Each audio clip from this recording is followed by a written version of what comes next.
मन को शांत और स्थिर करने के लिए भगवान कृष्ण ने बताए हैं 2 उपाय। किसी भी चीज को समझने के लिए सबसे पहले मन को शांत रखना चाहिए और फिर काम पर ध्यान देना चाहिए, क्योंकि हम मन से ही प्रश्न खोज लेते हैं और मन में ही जवाब देकर बैठ जाते हैं। भगवान कृष्ण ने मन को शांत रखने के लिए 2 चीजें बताई हैं। भगवद गीता में भगवान श्री कृष्ण कहते हैं, मन का बेचैन होना उसका स्वभाव है। हमारे मन को लगता है कि अगर वह अलग अलग बातों के बारे में सोचता रहेगा तो हमें आने वाली हर मुश्किल और मुसीबत से बचा लेगा, पर ऐसा होता नहीं है। हम अपने जीवन का काफी अधिक समय सोच विचार करके परेशान होने में निकाल देते हैं। भगवान श्री कृष्ण कहते हैं कि मन का यह स्वभाव बदलना मुश्किल जरूर है, असंभव नहीं। अच्छा, अब आप एक बात बताइए, क्या आप कौए को कह सकते हैं कि वो काम की आवाज ना करे?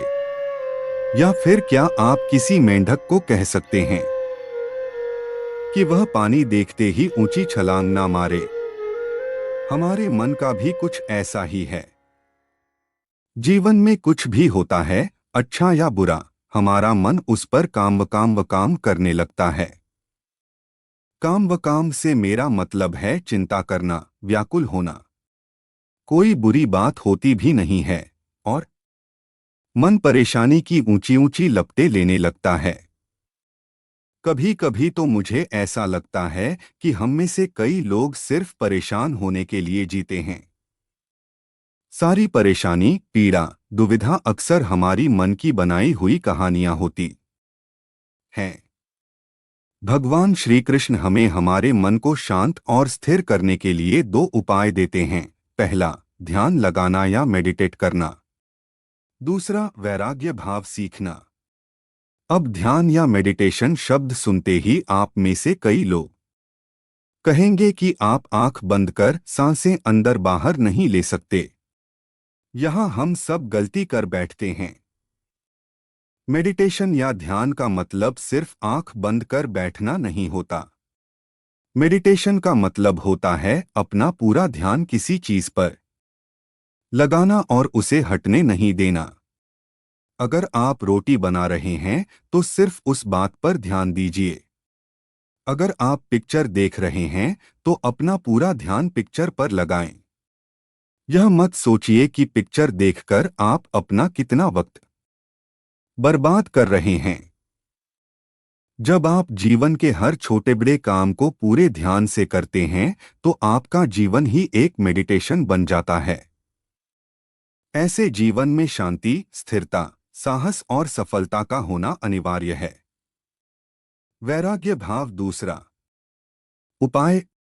वैराग्य का अर्थ यह नहीं कि आप सब कुछ छोड़कर जंगल में जाकर बैठ जाएं। वैराग्य का सच्चा अर्थ है कि आप जो काम कर रहे हैं उसका क्या नतीजा या रिजल्ट निकलेगा उसकी चिंता ना करें।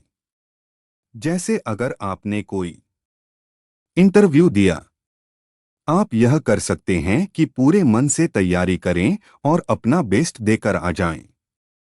वह नौकरी मिलना या ना मिलना आपके हाथ में नहीं है। इस नतीजे के पीछे अलग अलग चीजें हैं जो आपके बिल्कुल कंट्रोल में नहीं। तो जिस चीज के बारे में आप कुछ कर नहीं सकते उसके बारे में चिंता भी ना करें। यही वैराग्य का सच्चा मतलब होता है।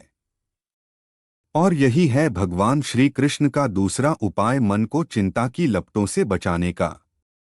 याद रखिए, आप पूरे के पूरे इंसान हैं। समझदारी, संयम और कुशलता से भरे इंसान। आपका मन जब भी कौए की तरह अलग अलग बातों पर आपको परेशान करने लगे तब अपने मन को भी प्यार से समझाइए और शांत कर लीजिए। बस अपने ऊपर विश्वास रखिए कि आप कभी अपना बुरा नहीं होने देंगे।